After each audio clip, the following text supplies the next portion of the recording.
Hay una persona que merece un pequeño homenaje, un pequeño recuerdo, dado que la columna tiene que ver con historias de hoy y de siempre, nos acordábamos, porque fue noticia, sigue siéndolo, porque pasó una situación de salud, está atravesando un momento grave, está mejor, me refiero al Papa Francisco.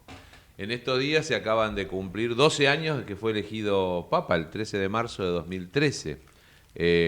Una figura a nivel mundial extraordinaria, un hombre formado en la escuela de la Compañía de Jesús, los padres jesuitas, que son tal vez de las congregaciones religiosas, de las órdenes católicas, la que fundó San Ignacio de Loyola, la que más hincapié ha hecho en la formación intelectual de sus integrantes, de sus hermanos, de sus padres.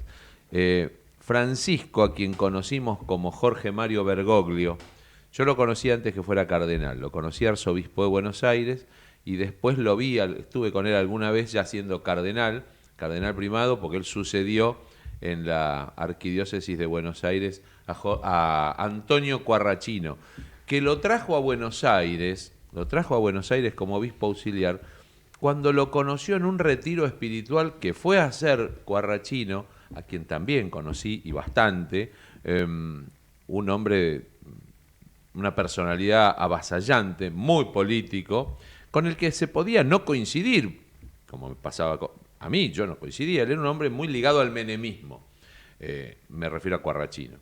Y sin embargo, valoró en Bergoglio su condición de pastor, lo escuchó ya estaba retirado como superior de la orden jesuita, donde fue superior provincial y cumplió, y fue atacado porque se decía que había entregado a sus hermanos, cuando fue absolutamente al revés, en tiempos de la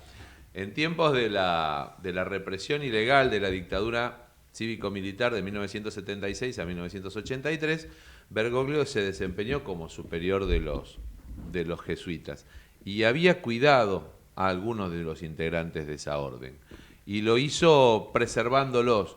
Y hubo testimonios insobornables. Sin embargo, oscuros y mezquinos intereses que desearon ponerlo en el lugar de una figura opositora, antidemocrática, ligado a la derecha de los milicos, así se decía, lo ponían en un lugar y él nunca intentó desmentir nada, lo cual también demuestra la actitud, la enseñanza que Jesús le dio a los cristianos de poner la otra mejilla.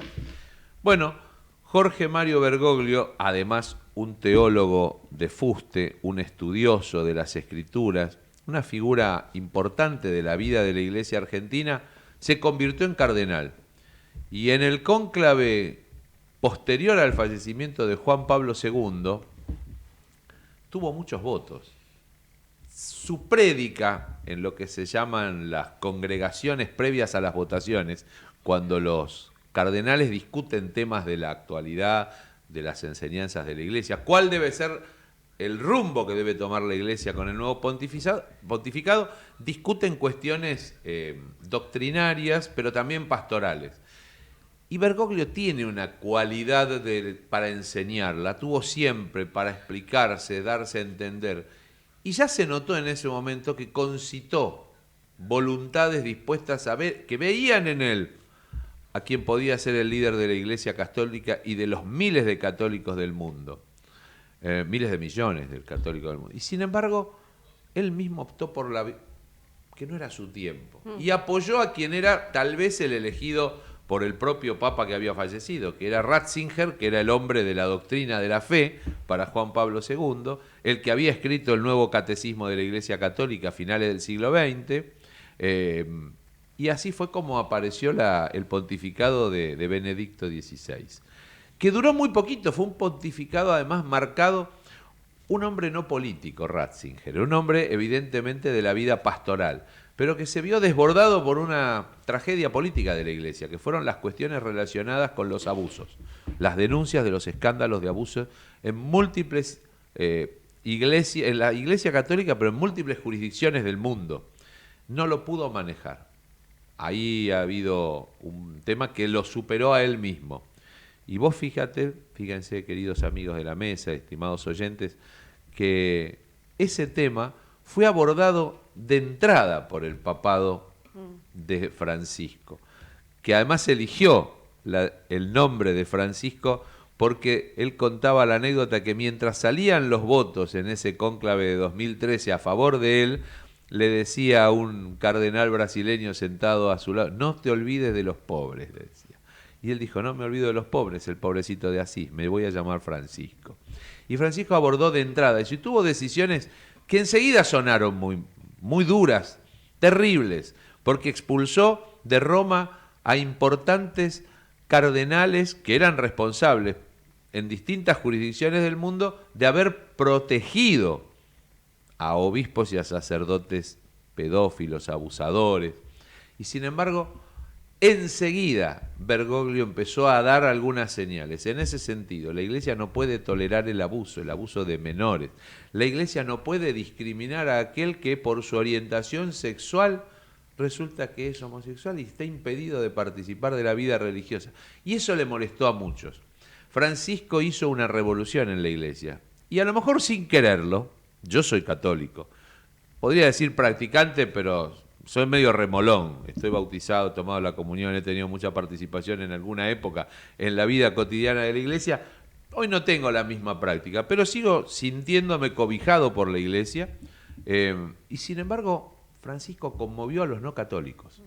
Hay mucha gente en el mundo que se siente un poco más protegida por la prédica y por la dirección espiritual que le imprimió Francisco a la Iglesia Católica, porque además fue una magistratura para todo el mundo.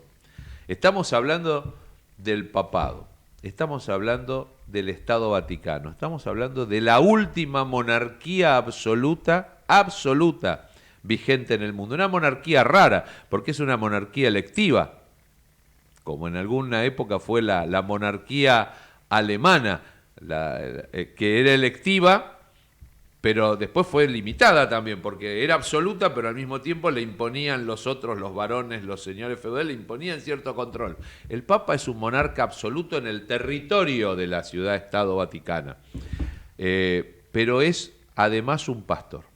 Y la mirada que hay sobre Francisco, que yo quiero rescatar hoy en este aniversario que acabamos de pasar de su pontificado, en diciembre él nació, está cerca de cumplir 90 años, porque él es del 36. O sea, este año va a cumplir, si Dios quiere, si sigue dándole vida. Estuvo bastante grave por afecciones respiratorias que él trae de larga data, pero además fue afectado por una infección multimicrobiana recientemente, que lo tuvo internado en el Sanatorio Gemelli. Ojalá viva muchos años más. Ha marcado en documentos importantes de la Iglesia, como Laudato Si, algunas cosas de las que dijo recién Gabriela en su intervención.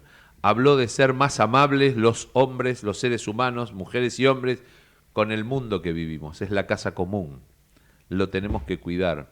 Si no lo cuidamos, nos afecta a nosotros mismos. Y que esté Francisco nos hace sentir a todos un poco más protegidos, porque los poderosos del mundo no le tienen mucha simpatía. Es evidente que molesta la prédica de Francisco. Es evidente que la prédica de un papa que no se preocupa solamente de cuestiones de misas, de comuniones, de confesiones, habla de otras cosas que son más pedestres, que son más humanas, que nos afectan más a vos y a mí como seres humanos, como personas.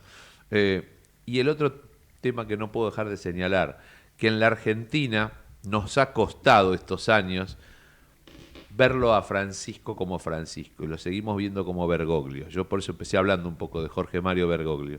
Y entonces está la cuestión política, y si es peronista, si no es peronista, si tiene amigos peronistas, si tiene amigos kirchneristas, si protege, si le manda el rosario bendecido a fulano o a mengana.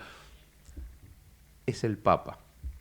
Y nosotros, en nuestro ombliguismo, en nuestra autorreferencialidad permanente como argentinos, lo vemos como el cura de la iglesia de la esquina, lo vemos como el obispo de nuestra ciudad, pero ya su responsabilidad es mucho mayor. Y si viene porque viene, y si no viene porque no viene, y si le pone cara fea en la foto a uno o a otro, es el Papa.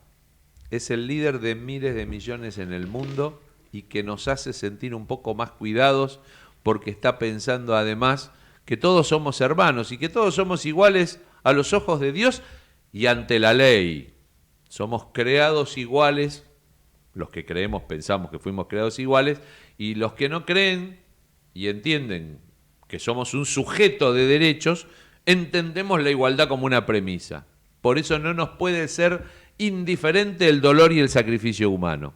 Y Francisco con su prédica nos lo recuerda cada día y yo sé que molesta a veces un poco y está bien que moleste, está bien que haga ruido, está bien que complique un poco en el escenario del mundo donde el discurso hoy está monopolizado o hegemonizado por una agenda ultraderechista, reaccionaria, negacionista de derechos. Me parece que hace falta una voz como la de Francisco. Le deseamos muchos años más de vida, que los viva bien, eso es lo que le deseamos, y que lo seguimos necesitando. Excelente columna, has logrado que todo el mundo te esté prestando atención, me están lloviendo los mensajes, pero hay un detalle que no dijiste de Francisco. ¿Cuál? Que es de San Lorenzo. Justo el menos importante. Perdón, no, esto se desmadró. No, Chao. porque es cuervo a morir. Por Dios, es sí, cuervo claro. a morir, Además, y lo sabemos, los que lo conocemos cuando sabemos ve que a alguien que va a Roma y tiene la camiseta, enseguida lo saluda. Por Dios, sí, es cuervo el gran Francisco.